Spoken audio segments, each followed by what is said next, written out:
जनसंवाद खबर में आपका स्वागत। हुलासगंज के बौरी मलाहचक के समीप पुलिस टीम पर हुआ हमला। अवैध खनन को लेकर छापेमारी करने गई थी पुलिस।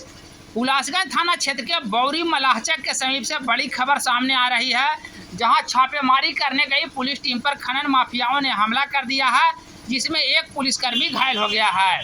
घायल पुलिसकर्मी सुखदेव सिंह को इलाज को लेकर हुलासगंज सामुदायिक स्वास्थ्य केंद्र में भर्ती कराया गया है, जहां जवान की स्थिति खतरे से बाहर बताई गई है। इस सिलसिले में थाना अध्यक्ष चंद्रशेखर कुमार ने बताया कि पुलिस गुप्त सूचना के आधार पर छापेमारी करने गई थी। इसी दौरान पुलिस को देख खनन माफियाओं के द्वारा पुलिस टीम पर हमला कर दिया गया, जिसमें बचाव के क्रम में जवान सुखदेव सिंह घायल हो गए। तत्काल पुलिस घटना में शामिल व्यक्ति की पहचान कर ली है और प्राथमिकी दर्ज करने में जुटी है। घटना के संदर्भ में थाना अध्यक्ष ने बताया कि इस दौरान पुलिस मौके से एक अवैध खनन कर ले जा रहे ट्रैक्टर को जब्त कर थाने लाई है।